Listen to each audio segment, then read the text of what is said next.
Life is a House by Amber Childers and Lachey Brumbaugh. This movie was released in 2001. It was directed by Irwin Winkler and written by Mark Andrus. George Monroe is the main character of the movie, and it begins with him realizing that he's terribly unhappy. He gets fired from his job, and then he gets diagnosed with terminal cancer the same day. While contemplating his diagnosis alone in the hospital, George decides he's going to make the most of the next 4 months which he's been given to live. One project he decides to take on is demolishing the home that he lives in that was given to him by his father, whom he hates. George despised his father because he was domestically violent towards his mother, and while he was driving drunk, they were in a car accident that killed George's mother, the driver of the other car, and very badly injured a child in the other vehicle he hit. George wants to build a home that he can be proud of. George's other goal is to have his son, Sam, spend the summer with him. Sam has been living with his mother, her new husband, and their 2 sons. Sam has become disengaged from his family and is using drugs and alcohol. Much to Sam's dismay, George forces Sam to spend the summer with him, living in the small garage while the house is being worked on. George realizes that Sam is into drugs and forces Sam to stop using them.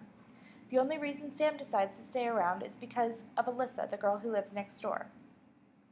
With the tough love of his dad and the support of Alyssa, Sam stops using drugs. Sam becomes engaged in the construction of the home, and he is much more happy and begins to spend time with his family again. The movie ends with George dying before the home is finished, but Sam finishes the home and then gives it to the woman who was the child involved in the car accident of George's father, many years ago. The issue in this movie is teenage substance abuse. When the movie begins, Sam has become someone that his family cannot stand. Sam has several piercings, he's dyed his hair blue, and he's begun to wear makeup. Additionally, Sam is locking himself in his room, drinking, smoking cigarettes, and doing drugs such as whippets, marijuana, and pills.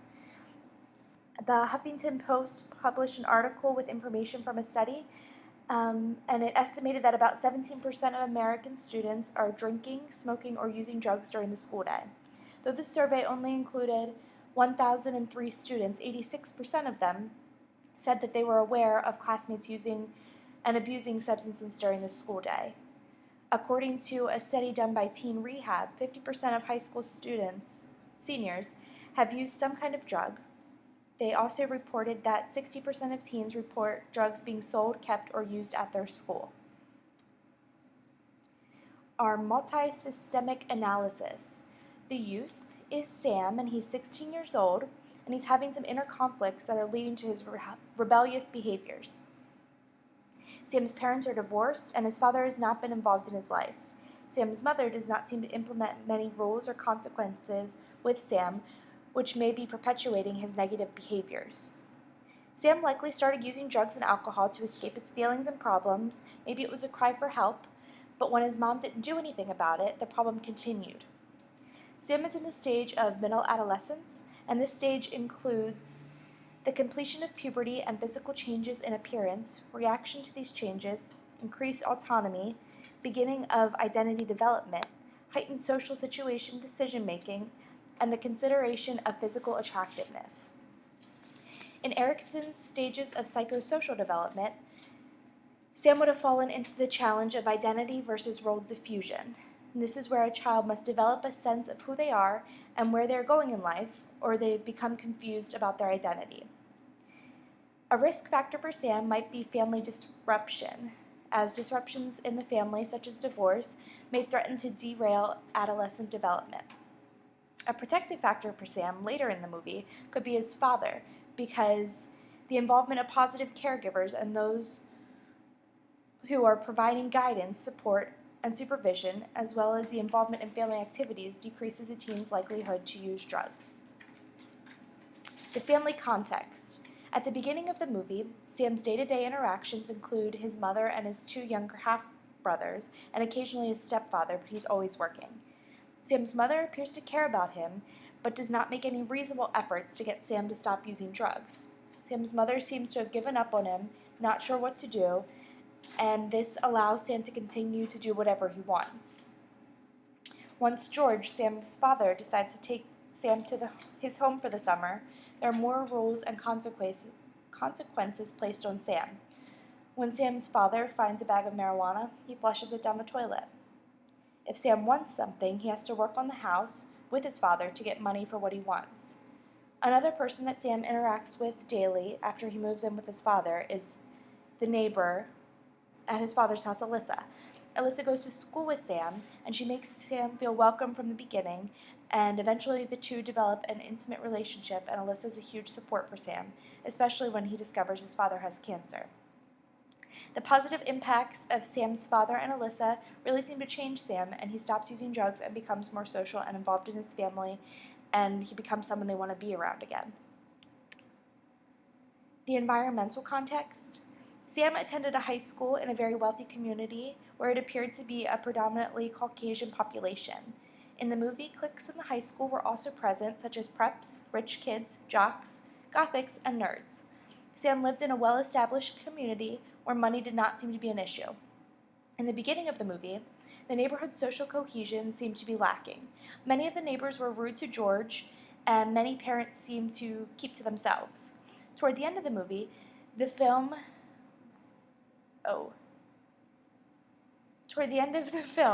when neighbors came together to work on the house, the neighborhood's social cohesion increased. Youth who find there to be a decreased social cohesion in their neighborhood have an increased risk of becoming depressed. Considering this as a risk factor. Research also shows that neighborhoods that are not physically active together can increase depression and antisocial behaviors. When the neighborhood was not physically active together, everyone was distant, but when people began working on the house together, later in the movie, Sam's behavior with his peers and family positively increased. The societal context. There are many societal factors that played a role in this film. The neighbors did not socially interact with one another. The film took place in a high economical community where people had money and wealth played a large part in people's happiness. Many of the families were very occupied by making money and seemed to not be actively involved in their children's lives. The teens in this movie displayed cultural norms of American teens by experimenting with drugs, sexuality, and friendships.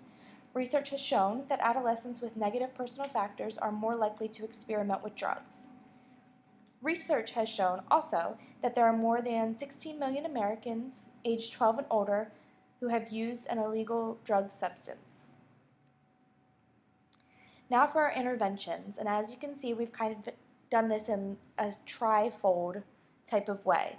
Our first thing that we think is imperative as an intervention for teenage substance abuse is education for parents, because by providing parents with knowledge on teenage substance abuse, they are more likely to acknowledge it, accept it, well, I guess not accept it, but be more open to the fact that it could happen to their child and know what to do if this happens. So parents should be offered more education on the types of drugs, new trends, what these drugs look like, the side effects, and the signs of usage. Parents should be informed on ways that this issue can be handled and the best ways to help their teens. This could be done by providing parents with information on treatment facilities in the area, drug and alcohol counselors, or teaching them that it's okay to call the police if their teen is involved in illegal behavior to set up some sort of consequence for them. Parents should also have access to free or low-cost drug screens for their children. Parental support is important in the prevention phase, but it is also critical if the child is receiving treatment for the parents to continue to stay involved. Treatment outcome is more positive when parents are engaged in the treatment of their children's problems, regardless of the type of problem. Drug screenings, and this is focused on at school. This could be done by having students sign waivers acknowledging that they will be randomly drug screened. This could be necessary for participation in sports, band, art, or drama clubs, as well as participating in special events such as prom. Schools could also search students' lockers more frequently to see if there's any drug activity occurring at school, and this should not be an issue as the lockers are the school's property. And then we have integrated prevention programs that are feasible and effective programs. Research has shown a decrease in adolescent substance abuse by using school-based interventions. Organizations such as Boys and Girls Club of America, Big Brothers Big Sisters, and Girls Inc. are preventative after-school programs that have shown to decrease the use of substance abuse. Ethical issues. Families may not always know substance abuse is going on with their adolescents. Often teens disclose their substance abuse and ask social workers not to tell their parents. This turns into an ethical issue due to confidentiality. A way to resolve this could be to have a discussion with your direct supervisor about the proper direction that should be taken. Families may not have the support or education to help their adolescent with their substance abuse issue. Sometimes teen substance abuse issues are caused by their parents' own drug use. Family counseling could be used as an intervention for families dealing with this issue. Schools lack the resources and adequate funding to properly educate teens about substance abuse. Recent results have shown that 75% of students in high school have abused a substance and 46% have been addicted to a substance. 23.9 million Americans 12 and older have experimented with illegal drugs. Youth often grow up in neighborhoods and communities that they have no control over, and they are exposed to substance abuse at a young age. By providing resources and support groups, this could help to break the cycle. And then here are our references. Thanks for listening.